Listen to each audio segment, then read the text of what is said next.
Merci, Monsieur le Ministre. Pour le groupe de la Gauche démocrate et républicaine, la parole est à Monsieur Steve Chailloux. Merci Madame la Présidente. Mesdames et Messieurs les ministres, chers collègues, Yorana, ma question s'adresse au ministre des Armées. Je souhaite adresser mes sincères condoléances aux familles des 137 victimes de l'attentat de Moscou. Un acte innommable qui appelle à la plus grande solidarité puisque le terrorisme, qu'importe ses victimes, doit être condamné. Si la barbarie de cet événement a meurtri la Russie au point de faire de sa date un jour de deuil national, elle doit résonner en France comme un motif d'apaisement du discours public.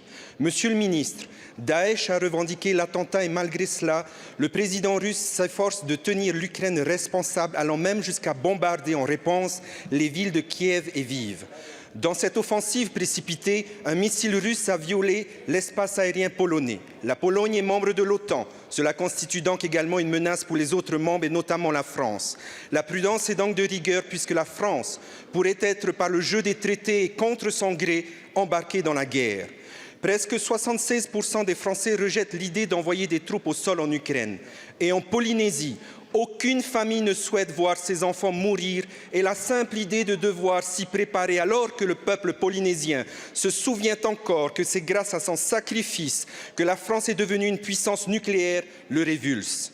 Les guerres qu'a connues l'Europe durant le XXe siècle sont une leçon de sagesse qui doivent nous dissuader d'emprunter à nouveau ce chemin.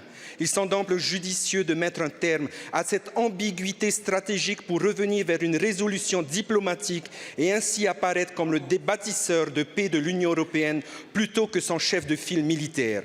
Monsieur le ministre, ne conviendrait-il pas de faire preuve de sagesse et de continuer d'explorer les voies diplomatiques en abandonnant définitivement toute intention d'immixtion militaire dans la guerre russo-ukrainienne? Je vous remercie. Je vous remercie. La parole est à Monsieur Franck Riester, ministre délégué chargé du commerce extérieur, de l'attractivité de la francophonie et des Français de l'étranger. Merci Madame la Présidente, Mesdames et Messieurs les députés, Monsieur le député Chailloux. La France a fermement condamné l'attentat terroriste survenu dans la banlieue de Moscou le 22 mars et revendiqué par l'État islamique. Nous exprimons notre solidarité avec les familles et les proches de victimes, ainsi qu'avec le peuple russe. Cet attentat odieux revendiqué par l'État islamique ne change néanmoins rien à notre position sur la guerre en Ukraine.